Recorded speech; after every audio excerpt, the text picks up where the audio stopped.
Hello students, welcome to online classes of Sri Mahavir International School, Kishangarh renewal. बच्चों, आज हम अपनी हिंदी पाठ्य पुस्तक में पहला अध्याय पढ़ने जा रहे हैं। उस अध्याय का नाम है वह देश कौन सा है।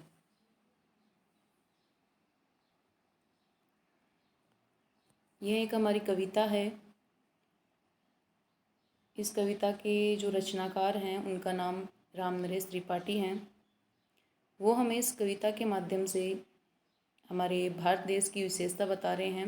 भारत देश की प्राकृतिक और भौगोलिक विशेषताओं का वर्णन वो कर रहे हैं।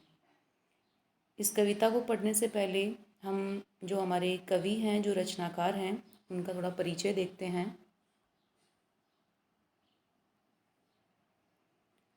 रामनरेश त्रिपाठी का जन्म 4 मार्च सन 1881 को उत्तर प्रदेश के जौनपुर में हुआ। इनकी प्रारंभिक शिक्षा गांव के ही प्राथमिक स्कूल में हुई थी। जो इनकी प्रारंभिक शिक्षा थी वो गांव के ही प्राथमिक स्कूल में हुई। हाई स्कूल के लिए, आगे की पढ़ाई के लिए वे जौनपुर ज़िले में गए। इन्होंने उपन्यास, नाटक, गीत, आलोचनाएं व बाल उपयोगी पुस्तकें लिखकर हिंदी साहित्य की बहुत सेवा की। इन्होंने उपन्यास भी लिखे, नाटक भी लिखे, गीत, आलोचनाएं भी लिखी और बालकों के उपयोग में आने वाली जो पुस्तकें हैं वो लिखकर इन्होंने हिंदी साहित्य में अपना बहुत बड़ा योगदान दिया। इनकी प्रमुख रचनाएं हैं मिलन, पथिक, मानसी, अन्वेषण आदि। इन्हें हिंदुस्तान अकादमी पुरस्कार से भी सम्मानित किया गया तथा 16 जनवरी सन 1962 को अपनी कर्मभूमि प्रयाग में ही इन्होंने अंतिम सांस ली। 16 जनवरी सन 1962 को इनका निधन हो गया।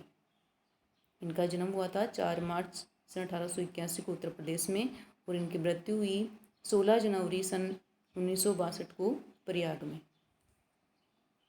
ये थे हमारे कवि रामनरेश त्रिपाठी, जिनका हमने परिचय पढ़ा। जन्म कहाँ हुआ, कब हुआ, मृत्यु कब हुई, कौन कौन से इन्होंने रचनाएं रची, और आगे देखते हैं हम अपनी कविता। कविता है हमारी वह देश कौन सा है। इसके बारे में हमने थोड़ा जाना कि इस कविता में जो हमारा भारत देश है उस भारत देश की प्राकृतिक और भौगोलिक विशेषताओं के बारे में दिया हुआ है कि कौन कौन सी, कैसा हमारा प्राकृतिक सौंदर्य है और कैसा हमारा भौगोलिक वातावरण है, इसके बारे में इसमें दिया हुआ है। कविता को पढ़ने से पहले कुछ प्रश्न दिए हुए हैं, हम उनका उत्तर जानने की कोशिश करते हैं। प्रश्न है हमारा पहला, शीर्षक को पढ़कर कविता की विषय वस्तु और उसके भाव का अनुमान लगाइए। पहले प्रश्न में क्या पूछ रहा है कि शीर्षक को पढ़ो, वह देश कौन सा, ये हमने शीर्षक पढ़ा। तो इस शीर्षक को पढ़ने पर हम क्या अनुमान लगा सकते हैं कि इस कविता में किसके बारे में दिया हुआ हो सकता है, इस कविता की विषय वस्तु क्या हो सकती है। तो हमने ये जाना और शीर्षक को पढ़ने पर भी हमें मालूम होता है कि किसी देश की विशेषताओं के बारे में इसमें दिया हुआ है। तो इस शीर्षक को पढ़कर हम अनुमान लगा सकते हैं कि इस कविता में किसी देश की प्राकृतिक व भौगोलिक विशेषताओं के बारे में बताया गया है। ठीक है। प्रश्न नंबर 2, भारत अपनी किन विशेषताओं के लिए जाना जाता है, कक्षा में इस विषय पर बातचीत कीजिए। तो हमें ये तो पता है कि भारत अपनी प्राकृतिक एवं भौगोलिक विशेषताओं के कारण विश्व में अपनी एक अलग पहचान रखता है। इसके साथ साथ में जो हमारा भारत देश है इसमें बहुत बड़े बड़े ऋषि और मुनियों की यह जननी कहलाता है हमारा भारत देश। और यहाँ पर बहुत बड़े बड़े ऋषि मुनि हुए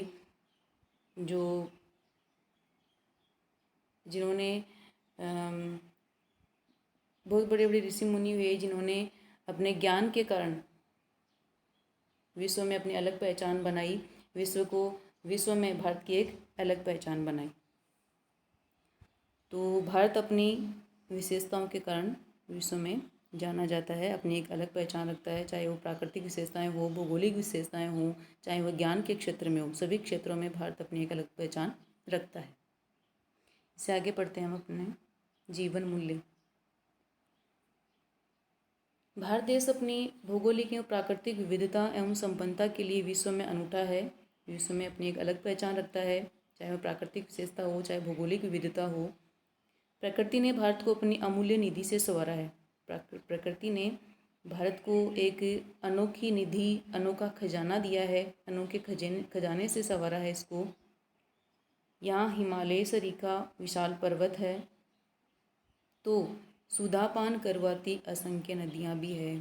सुधापान, अमृत का पान, जो उनका अमृत रूपी जल है उसको हमें प्रदान करती, उससे हमारे खेत खलिहानों को सींचती असंख्य नदियाँ भी हैं जिनकी हम गिनती भी नहीं कर सकते।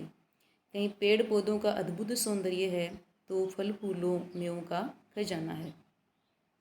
विश्व को ज्ञान का पाठ पढ़ाने वाला भारत ही वह देश है जिसकी पुण्य भूमि पर अनेक ब्रह्म ज्ञानियों ने जन्म लिया, बड़े बड़े ऋषियों ने, बड़े बड़े मुनियों ने जन्म लिया। आगे हम अब पढ़ते हैं अपनी कविता। मनमोहिनी प्रकृति की जो गोद में बसा देश है, सुख स्वर्ग सा जहाँ है वह देश कौन सा है।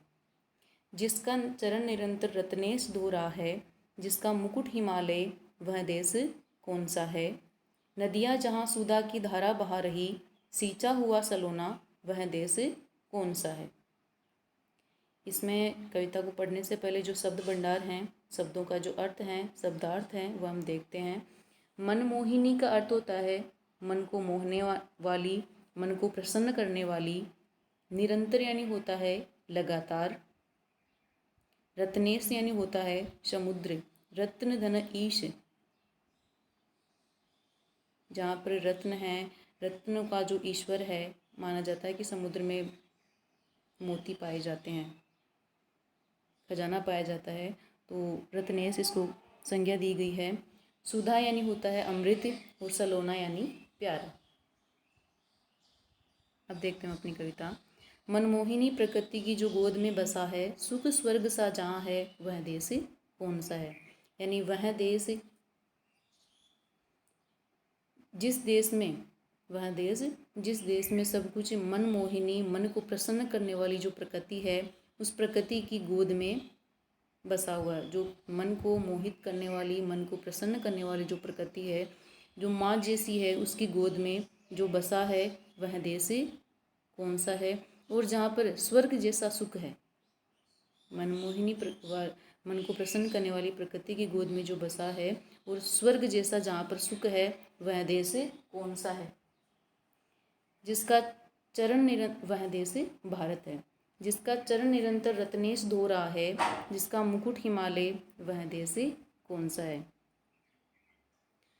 कवि रामनरेश त्रिपाठी जी हमें यहाँ पर बता रहे हैं कि जिस देश के चरण लगातार समुद्र धो रहा है, जिस देश का चरण निरंतर यानी लगातार, रत्नेश यानी समुद्र, जिस देश का चरण लगातार समुद्र धो रहा है और जिसका मुकुट हिमालय है, मुकुट का अर्थ होता है शोभा, जिसका मुकुट, जिसकी शोभा हिमालय है, वह देश कौन सा है। तो वह देश भारत है। यहाँ पर भारत देश की विशेषताएं बता रहे हैं कि जिसका निरंतर लगातार चरण समुद्र धो रहा है और जिसके मुकुट के रूप में, जिसकी शोभा के रूप में हिमालय विराजमान है, वह देश हमारा भारत देश है। नदियाँ जहाँ सुधा की धारा बहा रही, सींचा हुआ सलोना वह देश कौन सा है। कवि यहाँ पर बोल रहे हैं कि नदियाँ जहाँ पर अमृत रूपी धारा बहा रही है, अमृत रूपी अपना जल है उसे बहा रही है और अपने अमृत रूपी जल से सभी के खेत को और जीवन को सींच रही है, वह देश कौन सा है। नदियाँ अपना अमृत रूपी जल जहाँ बहा रही है और सभी के खेतों को, सभी के जीवन को सींच रही है, वह देश भारत ही है।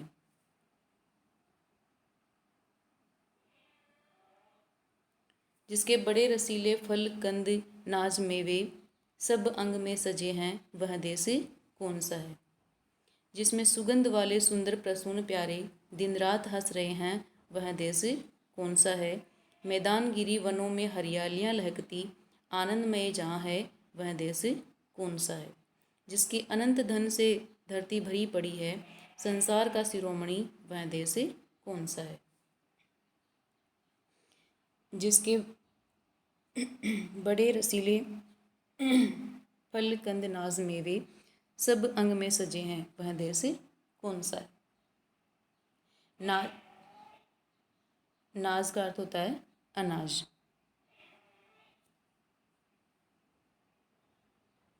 नाज का अर्थ होता है अनाज। कंद होते हैं वे फल जिनकी जड़ों में गांठें पाई जाती हैं, जैसे शकरकंद होता है ना, वो होते हैं कंद। यानी जिस देश में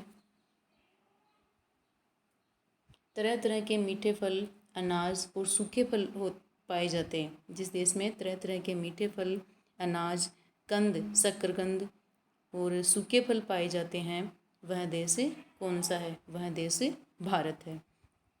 जिसमें सुगंध वाले सुंदर प्रसून प्यारे दिन रात हंस रहे हैं, वह देश कौन सा है? सुगंध, सुगंध का अर्थ होता है अच्छी गंध। प्रसून यानी फूल। यहाँ पर कवि बोल रहे हैं कि जिस देश में सुगंधित, सुंदर व प्यारे प्यारे फूल खिल रहे हैं, जिस देश में सुगंधित, सुंदर व प्यारे प्यारे फूल खिल रहे हैं, वह देश, और प्यारे प्यारे फूल हंस रहे हैं अर्थात खिल रहे हैं, वह देश कौन सा है? वह देश भारत ही है। मैदान गिरी वनों में हरियालियाँ लहकती, आनंद में ये जहाँ है, वह देश कौन सा है? जिस देश में गिरी का अर्थ होता है पहाड़, गिरी का अर्थ क्या होता है? पहाड़। जिस देश में बड़े बड़े मैदान और पहाड़ हैं और वनों में और खेतों में हरियाली लहरा रही है, जिस देश में बड़े बड़े मैदान और पहाड़ हैं और वनों में और खेतों में हरियाली लहरा रही है और आनंदमय जहाँ का जीवन है, आनंदमय जहाँ का वातावरण है, वह देश कौन सा है? तो वह देश भारत ही है। सबसे प्रथम जगत में जो सभ्य था, यशस्वी, जगदीश का दुलारा, वह देश कौन सा है? यशस्वी का अर्थ क्या होता है? जिसका यश फैला हुआ हो। यशस्वी का जिसका यश फैला हुआ हो। और यश क्या होती है? किसी भी अच्छे कार्य के लिए फैली हुई जो किसी भी अच्छे कार्य के लिए फैली हुई जो प्रशंसा होती है, उसे हम यश कहते हैं। सबसे प्रथम जगत में जो सभ्य था, यशस्वी, जगत का दुलारा, जगदीश का दुलारा, वह देश कौन सा है? जगदीश का संधि विच्छेद होगा जगत धन ईश, जगत का ईश्वर, जगत का स्वामी। सबसे प्रथम जगत में जो सभ्य था, यशस्वी, यानी इस संसार में जो सभ्यता व संस्कार के रूप में जो सबसे पहले आता है, सभ्यता और संस्कार के नाम पर जो सबसे पहले आता है, और ईश्वर का भी जो दुलारा है, ईश्वर भी जिस देश से प्रेम करते हैं, वह देश कौन सा है? वह देश हमारा भारत देश है।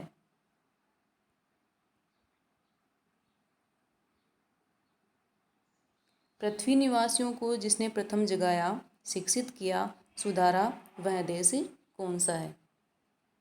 जिसमें हुए अलौकिक तत्व ज्ञान ब्रह्म ज्ञानी, गौतम, कपिल, पतंजलि, वह देश कौन सा है? कोटि कोटि भाई सेवक सपूत जिसके, भारत सिवाय दूजा, वह देश कौन सा है? पृथ्वी निवासियों को जिसने प्रथम जगाया, शिक्षित किया, सुधारा, वह देश कौन सा है?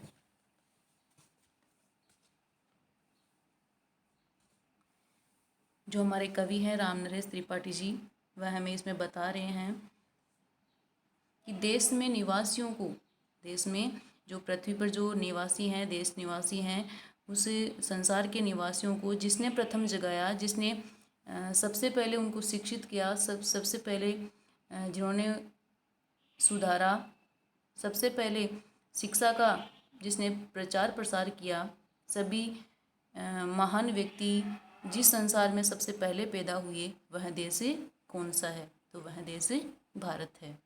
यानी देश में जो भी निवासी हैं, उन निवासियों को सबसे पहले सुधारा, उन निवासियों में शिक्षा का सबसे पहले सुधार किया, और जहाँ पर सबसे पहले ज्ञान को फैलाया, और जहाँ पर बड़े बड़े महान लोग ज्ञानी जिस देश में पैदा हुए वह देश कौन सा है? तो वह देश भारत है।